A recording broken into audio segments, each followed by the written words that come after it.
Astaghfirullah. Assalamualaikum warahmatullahi wabarakatuh. Alhamdulillah wassalatu wassalamu ala Rasulillah wa ala alihi wa sahbihi wa mawalah wa la hawla wa la quwwata illa billahi wa ba'du. Baik, kita lanjutkan kajian kita masih membahas kitab Arba'in Nawawi dan kita masuk pada hadis yang ke-5. An ummil mu'minina ummi Abdillah Aisyah radhiyallahu anha qalat qala Rasulullah sallallahu alaihi wasallam man ahdatha fi amrina hadha ma laysa minhu fahuwa raddun rawahul Bukhari wa Muslim. Wa fi riwayati li Muslimin man amila amalan laysa alaihi amruna fahuwa raddun. Dari Ummul Mukminin Ummu Abdillah Aisyah radhiyallahu anha berkata, bersabda Nabi sallallahu alaihi wasallam, barang siapa yang membuat-buat hal baru dalam urusan ibadah yang tidak ada dasar hukumnya, maka ia tertolak. Hadis riwayat Bukhari dan Muslim. Dalam lafaz Muslim, Rasul bersabda, barang siapa yang melakukan amalan yang tidak didasari perintah kami, maka amalan itu tertolak. Baik. Hadis ini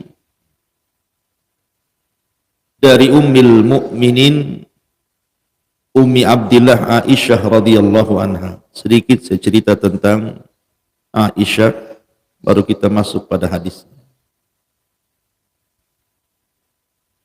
Aisyah adalah salah satu daripada istri Nabi sallallahu alaihi wasallam yang paling dicintai Rasul. Jadi ketika Nabi sallallahu alaihi wasallam meninggal Khadijah, maka Nabi SAW mengalami kesedihan yang luar biasa. Bagaimana tidak, Khadijah adalah istri yang paling dicinta Rasul, wanita yang pertama beriman, wanita yang pertama menginfakkan hartanya, wanita yang pertama kali membenarkan risalahnya, dan dari Khadijah lah lahir keturunannya. Wajar ketika meninggal Rasul sedih. Dan hari meninggalnya Khadijah disebut Amul Hazni, tahun kesedihan. Dan kesedihan Nabi sallallahu alaihi wasallam tidak tanggung-tanggung sampai 1 tahun.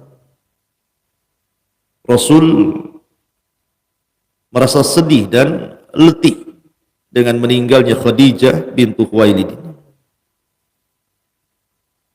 Sehingga ketika lewat 2 tahun, para sahabat Nabi SAW masih melihat bekas-bekas kesedihan Rasul. Apalagi Rasul harus mengasuh anak-anaknya tanpa seorang istri dan ibu bagi anak-anaknya. Sehingga kemudian ada seorang wanita istri daripada Utsman ibn Mad'un, namanya Haulah bintu Hakim. Haulah bintu Hakim ini kasihan dengan Nabi sallallahu alaihi wasallam. Dia ingin mengobati pelipur lara Rasul dan menawarkan kepada Rasul, "Ya Rasulullah, seandainya engkau menikah lagi, maka engkau bisa mengobati kesedihanmu kepada Khadijah. Aku memiliki 2 calon.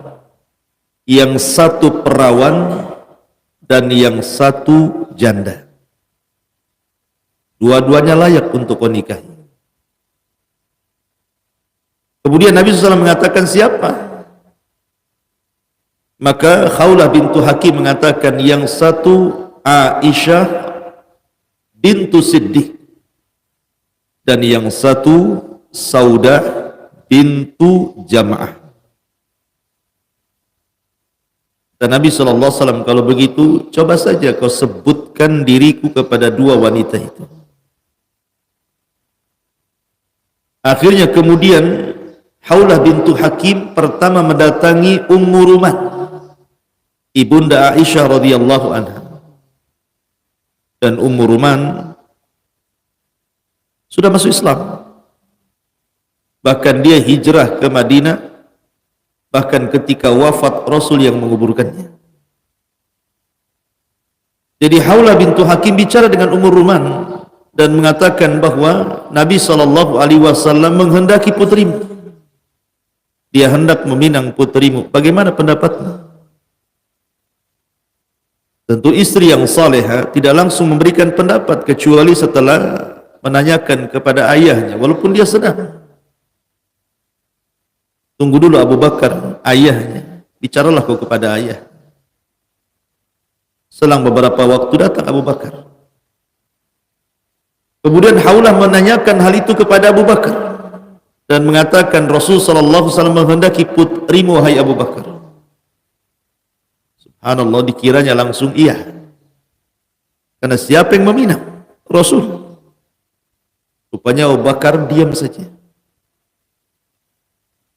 Katanya Khawlah bintu Hakim, awalnya aku tidak tahu sebabnya, tapi belakangan aku tahu sebabnya. Kenapa?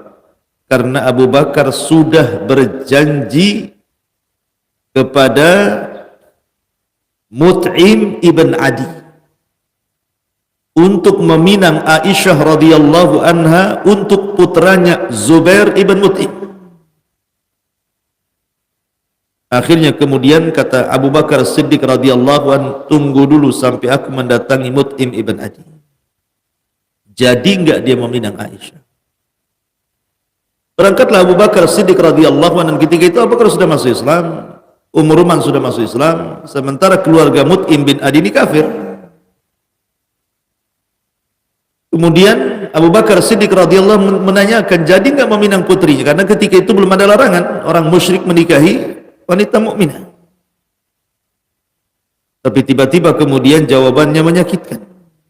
Karena Mut'im bin Adi mencela Abu Bakar dan mengatakan, engkau sudah masuk ke agama Muhammad, macam mana aku akan menikahkan putraku dengan putri?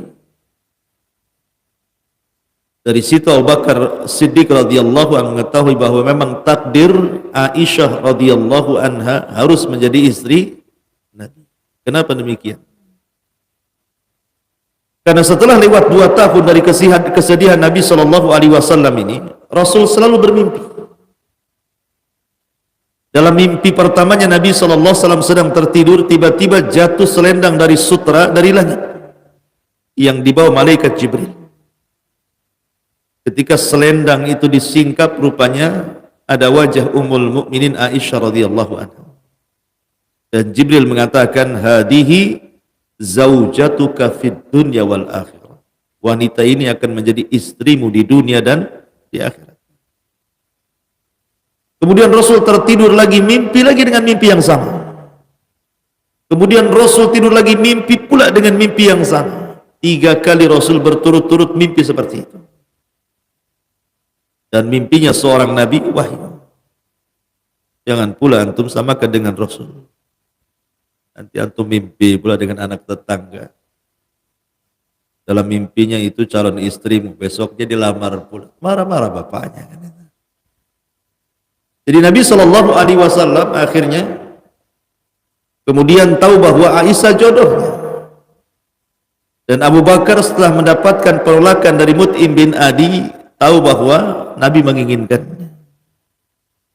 Maka Nabi SAW kemudian meminang Aisyah radhiyallahu anha dan mengikatnya dengan pernikahan di usia Aisyah 7 tahun. Belum balik.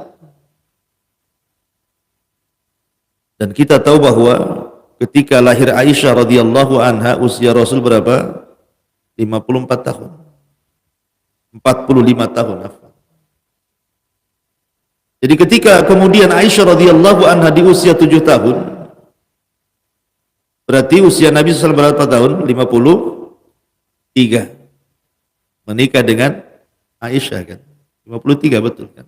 Ketika lahir Aisyah, Rasul usianya 45. Kemudian menikah di usia 7 tahun dengan Aisyah, berarti usia Rasul 52. 52 lah kurang lebih. Artinya bahwa Nabi SAW sudah di atas usia 50 tahun lah kan itu. Menikahi wanita yang usianya 7 tahun. Kemudian digauli oleh Nabi SAW di usia 9 tahun.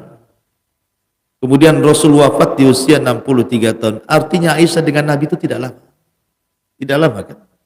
Hanya berapa tahun saja. Tetapi walaupun demikian, Aisyah dikenang namanya. Walaupun tidak lama bersama Nabi. Kalau ada orang mengatakan, macam mana Nabi SAW menikah dengan gadis yang usianya terpaut jauh? Ini pula yang menjadi celaan orang-orang barat terhadap Islam. Kita katakan bahwa di zaman itu adat istiadat berbeda dengan di zaman sekarang. Safiyah, salah satu istri Nabi SAW, putri daripada Huyai ibn Akhtab, seorang ru'usul Yahud, pemimpin Yahud. Sebelum dinikahi Nabi SAW, dia sudah menikah dengan orang lain di usia 9 tahun.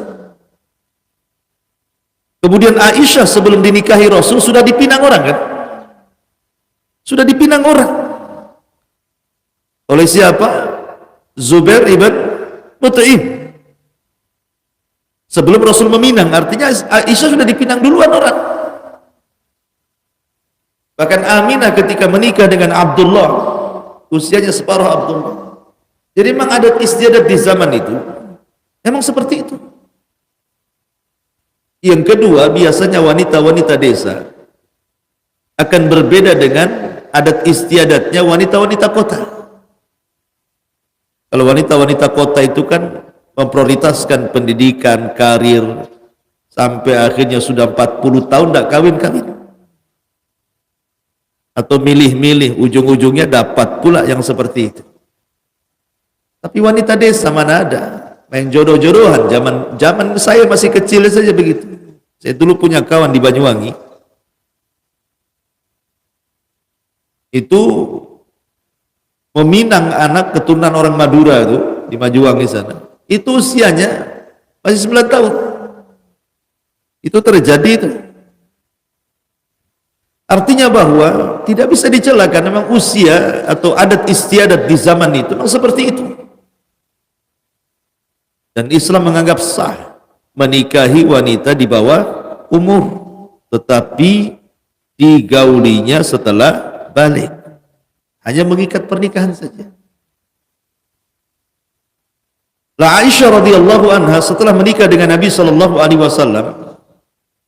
baru kemudian Rasul menikah Saudah bintu Jam'ah. Alasannya apa? Karena Rasul banyak anaknya. Di sana ada Ruqayyah, ada Ummu Kulthum, ada Zainab, ada Fatimah. Sehingga perlu ibu bagi anak-anaknya. Sementara Aisyah radhiyallahu anha masih kecil, usia Fatimah lebih tua dibandingkan Aisyah. Nah, mungkin merawat anak-anak Rasul. Dengan Fatimah saja masih tua Fatimah. Sehingga Nabi SAW harus mencari ibu bagi anak-anaknya. Dicarikan yang tua. Seorang janda. Janda kan lebih berpengalaman. Akhirnya kemudian menikahlah Rasul dengan Saudah bintu Jam'ah. Dengan dua alasan. Satu, karena Saudah semua keluarganya kafir. Kalau tidak diselamatkan, bisa kufur dia. Tarik dengan keluarganya. Yang kedua, Rasul berhajat supaya merawat anak-anaknya, padahal Saudah sudah tua sekali.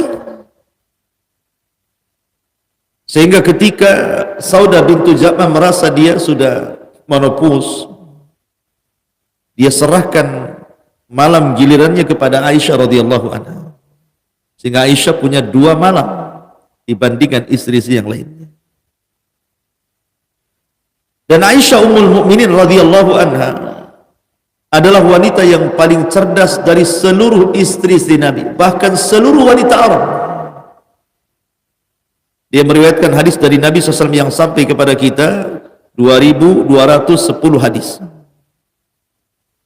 Dan istri-istrinya yang lain tidak banyak meriwayatkan hadis Nabi kecuali Ummu Salamah 30 hadis.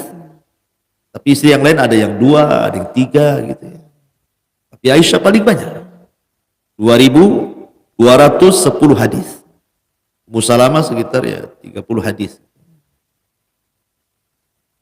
Artinya bahwa Aisyah radhiyallahu anha salah satu orang yang mukthirun, yang paling banyak meriwayatkan hadis Nabi sallallahu alaihi wasallam, dan beberapa para sahabat seperti Anas bin Malik, Ibnu Umar, Abu Hurairah dan yang lainnya. Dan dia wanita yang paling dicintai Nabi. Amr bin As radhiyallahu anhu suatu ketika mendatangi Rasul di halayak orang ramai. Tujuan Amr bin As ini bertanya, kalau dia bertanya kepada Nabi SAW siapa yang paling dicintai, maksudnya mudah-mudahan Rasul menyebut dirinya di hadapan orang tuh. Datanglah Amr bin As dengan tujuan apa? Rasul, siapa manusia yang paling kau cintai? Maksudnya Amr bertanya seperti itu, Rasul menyebut dirinya gitu. Tiba-tiba kemudian Rasul mengatakan Aisyah. Aisyah orang yang paling kucintai. Kemudian Amr bin As nanya lagi, kalau dari laki-laki Rasul, maunya Rasul menyebut dirinya gitu ya. Kata Rasul, Abuha bapaknya katanya. Siapa? Abu Bakar. Kemudian Amr bin As bertanya lagi, lalu setelah Abu Bakar siapa Rasul? Dikiranya dirinya, kata Rasul, Umar katanya. Kemudian dia bertanya lagi, siapa lagi? Utsman. Kemudian siapa lagi? Ali. Nah, saya nomor berapa Rasul? Amr bin As, kamu nomor 21. Masyarul muslimin yang dimuliakan Allah Azza wa Jalla. Tapi dari sini menunjukkan bahwa Nabi SAW mengatakan wanita yang paling dicintai Aisyah radhiyallahu anha. Bukan tidak ada alasan, ada alasan. Kenapa Rasul mencintai Aisyah radhiyallahu anha? Selain daripada memang Aisyah itu cantik secara fisik, sampai Rasul takut karena kecantikannya membuat penyakit ain, sehingga disuruhnya Aisyah radhiyallahu anha banyak-banyak berdoa. Kemudian juga memang Aisyah radhiyallahu anha itu memiliki kebersihan hati. Ketika istri-istri Nabi sallallahu alaihi wasallam melakukan demonstrasi bahasanya kepada Nabi sallallahu alaihi wasallam, yang adulah tambah belanja gitu ya. Istri antum juga. Tapi memang kemampuan Rasul di kota Madinah itu tidak seperti di Mekah. Rasul di Mekah seorang peniaga. Dan belum banyak istrinya gitu, baru satu Khadijah. Lah di Madinah kan banyak berpoligami sampai 11 istrinya. Dan ekonomi Rasul ya memang pas-pasan. Sehingga Rasul tidak bisa mengabulkan kehendak istri-istrinya. Tapi istrinya terus ngotot. Sampai turun ayat pilihan. Kalau mereka tetap memaksamu, meminta untuk ditambah belanja, kasih, habis itu ceraikan. Kalau mereka mau bertobat kepada Allah, menerima apa adanya dan memilih darul akhirah, maka itu lebih baik bagi mereka. Maka ketika turunnya ayat ini, yang pertama kali pasrah dengan keputusan Allah adalah Aisyah, baru diikuti istri-istri yang lain. Aisyah menjadi percontohan bagaimana dia mendahulukan Allah dan Rasulnya dibandingkan kehidupan dunia. Itu yang menjadikan Rasul senang dengan Aisyah radhiyallahu anha. Kemudian perkara yang kedua, ketika terjadi kecemburuan antar istri-istri Nabi, istri-istri Nabi mengutus siapa? Fatimah. Tolonglah Fatimah ngomong sama abimu itu. Istri dia kan banyak, masa cintanya sama Aisyah, cinta yang lainnya separuh dari cinta Aisyah pula gitu. Maka Fatimah radhiyallahu an bertanya, apa alasan Rasul? Begini wahai Fatimah, kau cinta gak dengan bapak? Kata Fatimah, ya jelas aku cinta dengan diri. Kalau begitu cinta yang dicintai bapak. Bapakmu hanya cinta Aisyah, cintai dia. Kemudian Rasul menjelaskan alasannya. Wahai Fatimah, tidak ada kamar yang suka didatangi Jibril kecuali kamar Aisyah. Dari sini menunjukkan bahwa Rasul itu tidak punya rumah. Rasul itu punya kamar-kamar. Makanya ada dalam Quran suratul Hujurat namanya, surat kamar-kamar. Dan Rasul tidak punya rumah, Rasul itu punya kamar, satu kamar untuk Aisyah, satu kamar Hafsah, satu kamar Zainab. Menunjukkan kesederhanaan Rasul. Kita bangun rumah 10 kamar, satu untuk kita, 9 untuk jin kan. Itu ya. Masyarul muslimin yang dimuliakan Allah Azza wa Jalla. Jadi itu yang menjadikan alasan karena hanya kamar Aisyah lah yang menjadi tempat turunnya wahyu. Dan Jibril tidak pernah turun di kamar istri Rasul yang lain. Terkadang Aisyah melihat Jibril dalam bentuk dihyatul kalbi. Sampai-sampai Aisyah salah paham, Rasul kau ngapain diperintah dihyah katanya. Kata Rasul itu bukan dihyah, itu Jibril. Jibril menyampaikan salam untuk. Kita aja dapat salam dari Pak Jokowi udah senang. Aki Sufyan ada salam dari Pak Jokowi, langsung. Apalagi nampak SMS-nya nih katanya. Itu dari Pak Jokowi, ini malaikat Jibril nitip salam sama Aisyah radhiyallahu anha, kan luar biasa. Bahkan Aisyah itu yang menjadikan keberkahan sejak zaman sahabat sampai hari ini. Ada kasus begini, Rasul suatu ketika safar. Biasalah kalau safarnya Rasul kan ada qur'ah ya. Qur'ah itu artinya diundi, siapa yang mau ikut, kayak kocokan arisan gitu ya. Rupanya Aisyah radhiyallahu anha yang ketika itu giliran ikut safar perang bersama Nabi. Di tengah-tengah padang pasir, saat panas terik luar biasa, tiba-tiba Aisyah radhiyallahu anha kehilangan cincin, kehilangan gelang hadiah. Maka Aisyah mengatakan kepada Rasul, ya Rasulullah, jangan bergerak, perintahkan pasukanmu cari cincinku katanya. Aisyah, namanya anak-anak kan, masih anak-anak Aisyah kan. Maka Aisyah radhiyallahu anha meminta Rasul jangan bergerak dulu. Rasul memerintahkan pasukanlah cari cincin. Marah para sahabat, ikhwan. Gimana tidak marah? Air sedikit. Kalau digunakan untuk wudu tidak bisa minum. Kalau untuk minum tidak bisa wudu, karena ketika itu belum ada perintah tayamum. Gimana enggak marah para sahabat? Akhirnya kemarahan para sahabat datang kepada Abu Bakar. Gara-gara anakmu bahasa kita. Kita tertahan di sini. Memang cuaca lagi panas sekali, mereka kehausan, air sedikit, disuruh cari cincin pula gitu kan. Kemudian Abu Bakar karena nggak enak, akhirnya datang kepada Nabi SAW. Ketika itu Rasul sedang tidur, kepalanya di paha Aisyah radhiyallahu anha. Maka Abu Bakar mengisyaratkan, akhirnya Rasul terbangun dari tidur. Ketika itu Jibril turun, memerintahkan para sahabat untuk bertayamum. Turun ayat, ya, illam tajidul ma'a fatayammamu sa'idan thayyiban. Kalau kalian tidak mendapatkan air, tayamum. Kalau tidak ada kasus Aisyah radhiyallahu anha, tidak ada ayat tayamum. Makanya Usaid ibn Hudhair, seorang pemimpin Aus, dan mengatakan, wahai Abu Bakar, ini awal keberkahan bagi keluargamu. Gara-gara kasus ini kita dimudahkan. Dan syariat tayamum sampai hari ini kan, itu sebab Aisyah radhiyallahu anha kehilangan cincin itu.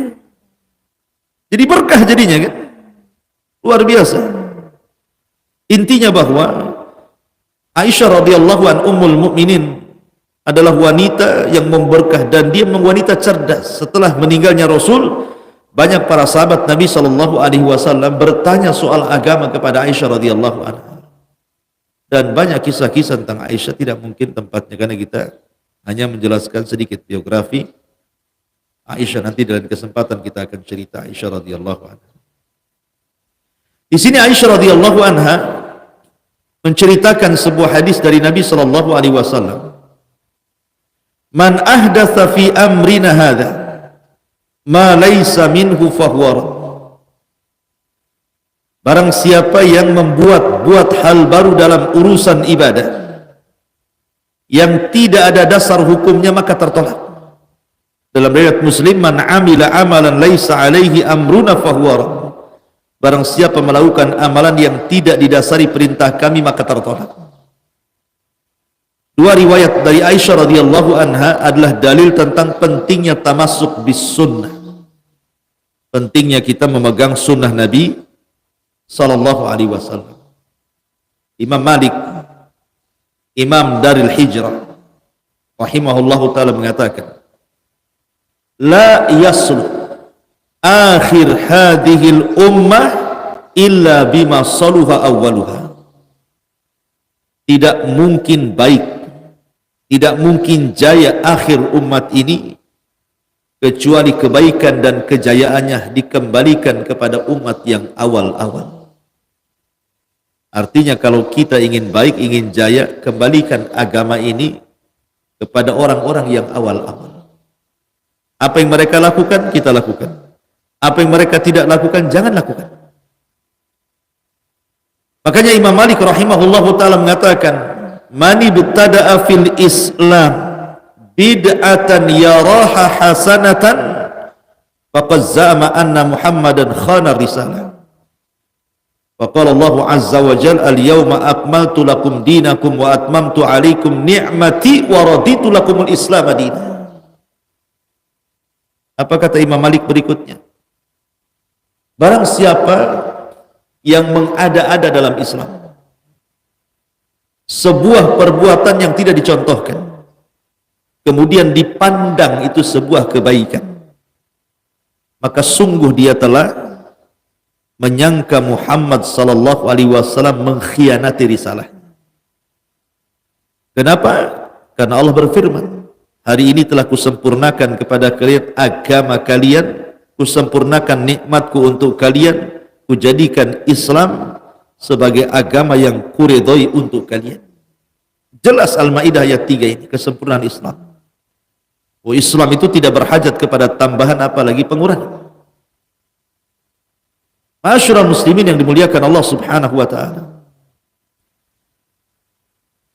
Hadis ini kata para ulama satu di antara 3 hadis yang menopang Islam. Pertama hadis Umar bin Khattab radhiyallahu an innamal a'malu binniyat. Yang kedua hadis Aisyah radhiyallahu anha man ahdatsa fi amrina hadza ma laysa minhu fahuwa rad. Yang ketiga hadis nanti Nu'man bin Bashir yang kita akan bahas setelah hadis ini, al halalu bayyinun wal haramu bayyinun. 3 hadis ini Islam tegak di atasnya. Artinya sepertiga Islam ada di hadis Aisyah radhiyallahu anha, sepertiganya di hadis Umar, sepertiganya di hadis Ummul Mukminin Aisyah, sepertiganya di hadis Nu'man ibn Bashir. Kenapa? Kita tahu bahwa syarat diterima ibadah ikhlas, dan itu ada pada hadis Umar, innamal a'malu binniyat. Yang kedua, syarat diterima amal itu apa? Ittiba, mencontoh Nabi, dan itu ada pada hadis Aisyah yang kita bahas. Yang ketiga, Islam itu bicara tentang halal dan haram, baik dan tidak, dan itu ada pada hadis Nu'man ibn Bashir. Tegaklah Islam di 3 hadis ini, kata Imam Ahmad ibn Hanbal rahimahullah ta'ala. Jadi hadis ini hadis sepertiga Islam. Harus kita punya ihtimam mempelajari hadis ini. Ma'asyiral muslimin yang dimuliakan Allah Subhanahu wa taala. Di sini Al-Imam Asy-Syatibi rahimahullahu taala ketika memberikan definisi tentang bid'ah. Apa kata Imam Asy-Syatibi rahimahullahu taala, seorang ulama muhakkik al-faqih al-usuli di sini, Abu Ishaq Asy-Syatibi rahimahullahu taala. Bid'ah adalah tariqatun fid dini mukhtara'atun tudahi syar'iyyata yuqsadu bis-suluki 'alaiha al-mubalaghata fit ta'abbud lillahi subhanahu. Jadi bid'ah itu adalah sebuah tariqah, sebuah tata cara fiddin yang dinisbatkan kepada agama, mukhtara'ah yang diada-adakan manusia, tudahi syar'iyata yang mirip dengan syariat, yuqsadu bis-suluki 'alaiha, di mana orang bermaksud dengan membuat-buat perkara itu al-mubalaghatu fit ta'abbud, dalam rangka berlebih-lebihan untuk beribadah lillahi subhanahu wa ta'ala, kepada Allah subhanahu wa ta'ala. Berarti dalam definisi ini ada 3 poin yang penting. Dalam definisi Imam Syatibi ada 3 poin yang penting. Pertama, bahwa bid'ah itu sebuah tariqah, tata cara yang dinasabkan kepada agama, mukhtara'ah, yang dibuat-buat. Jadi sebuah tata cara yang dibuat-buat, bukan dari Allah, bukan dari Rasul, kita yang buat. Itu satu. Yang kedua, tudahi syar'iyyah, mirip dengan agama, mirip dengan agama. Kemudian yang ketiga, yuqsadu bis-suluk 'alaiha al-mubalaghatu fit ta'abbudi lillah, di mana niat pelakunya melakukan seperti itu dalam rangka ta'abbud, artinya niatnya baik. Itu ya, di sini 3 poin ya. Pertama, niatnya baik. Kemudian dia membuat syariat yang tidak ada dalam Quran dan Sunnah, dan syariat ini mirip dengan agama. Kata Imam Syatibi, inilah bid'ah. Itu sederhananya seperti itu. Kemudian para ulama berikan catatan, apa bedanya bid'ah dengan menyelisih sunnah itu. Karena kita sering mendengarkan ini menyelisih sunnah, ini bid'ah. Apa sih bedanya menyelisih sunnah dengan bid'ah? Menyelisih sunnah itu berbeda dengan bid'ah.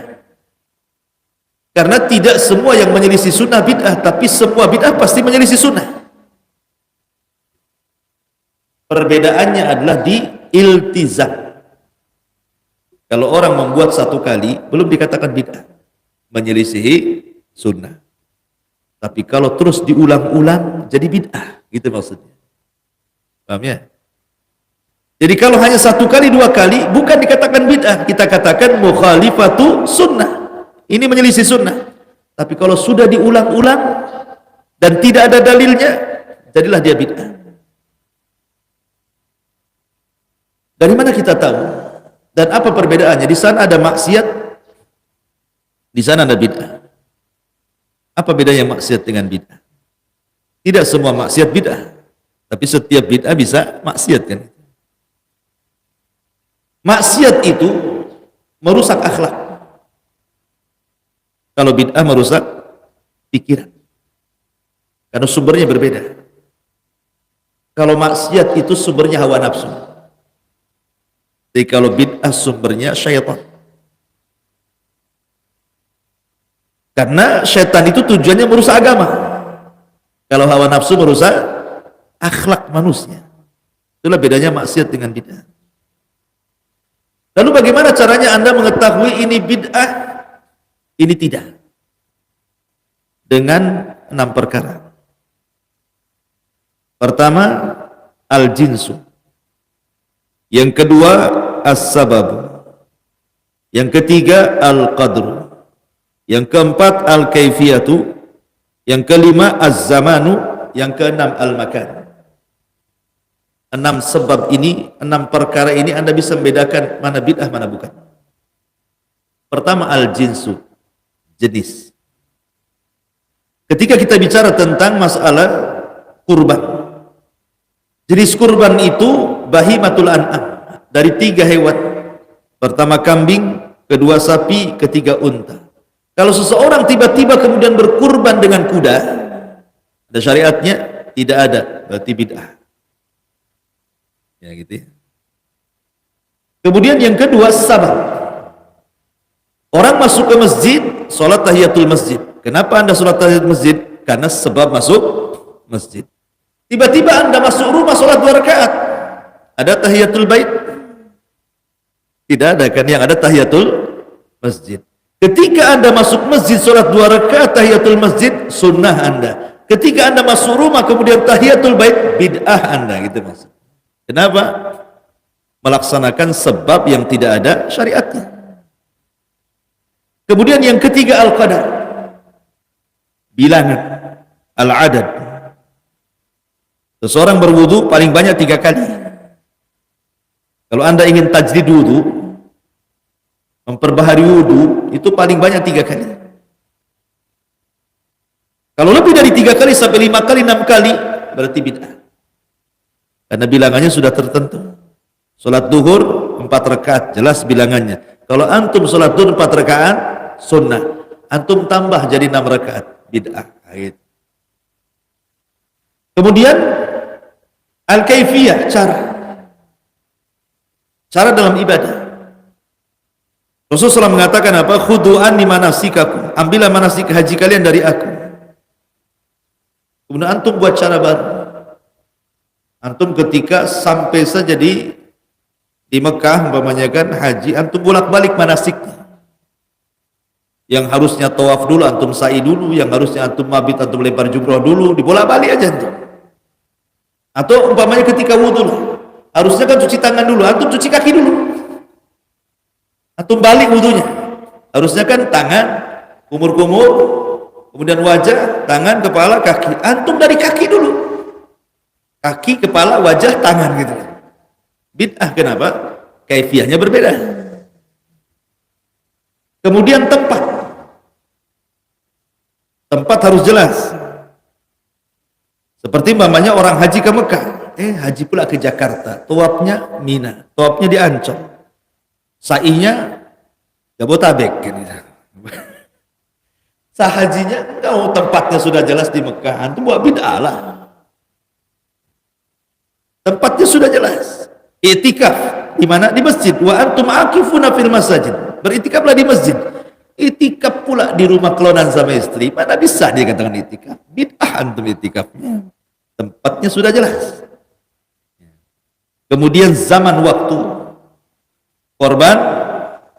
Kalau antum korban, menyembelih korban kapan waktunya? Setelah salat Id. Lapar antum, setelah belum Id udah disembelih. Lapar ingin nyate antum. Subuh-subuh udah disembelih itu. Padahal belum waktunya disembelih. Nah, korban antum bid'ah, enggak diterima. Lah bid'ah itu dikenal dengan 6 perkara ini. Baik. Apa itu ibadah? Apa bedanya ibadah dengan muamalah? Sesuatu yang diperintahkan Allah kerjakan dalam bab ibadah. Sesuatu yang dilarang Allah tinggalkan. Sesuatu yang tidak diperintah dan dilarang jangan dikerjakan. Karena asal ibadah terlarang kecuali ada dalil yang memerintahkan. Muamalah. Sesuatu yang diperintahkan Allah kerjakan. Halal. Apa yang dinaskan halal kita halalkan. Apa yang dinaskan haram kita haramkan. Khamr, riba haram. Apa yang tidak ada nas halal haram halal. Boleh. Antum melihat burung, pertama kali melihat burung, tidak pernah melihat burung kayak gitu, sembelih makan. Kecuali ada dalil yang melarang. Itulah bedanya ibadah dengan muamalah ya. Kalau muamalah apa yang diperintahkan lakukan, apa yang dilarang tinggalkan. Yang tidak diperintah dilarang diam sampai datang perintah. Muamalah apa yang dihalalkan makan, apa yang dilarang tinggalkan. Apa yang tidak dihalalkan dan tidak dilarang makan. Sampai datang larangan. Kan simple ya. Ini saya hanya buat kaidah-kaidah saja. Antum cari contoh sendiri. Biar simple karena waktu juga. Masyaallah muslimin yang dimuliakan Allah Azza. Intinya bahwa hadis Aisyah radhiyallahu anha ini adalah intisari daripada agama. intisari daripada agama hadis Aisyah radhiyallahu anha. Dan hadis ini untuk membantah penyimpangan dalam bab ibadah dan juga dalam bab muamalah. Maka walaupun sangat pendek hadis ini, tetapi ini termasuk jawami'ul kalim namanya. Jawami'ul kalim itu artinya kalimat singkat tapi padat dengan makna. Itulah ciri khas Nabi yang tidak dimiliki para Nabi yang lainnya. Tapi ini yang saya sampaikan. Subhanallah, hamdika, asyhadu an la ilaha illa anta astaghfiruka. Baik. Allah Ta'ala. Assalamualaikum warahmatullahi wabarakatuh.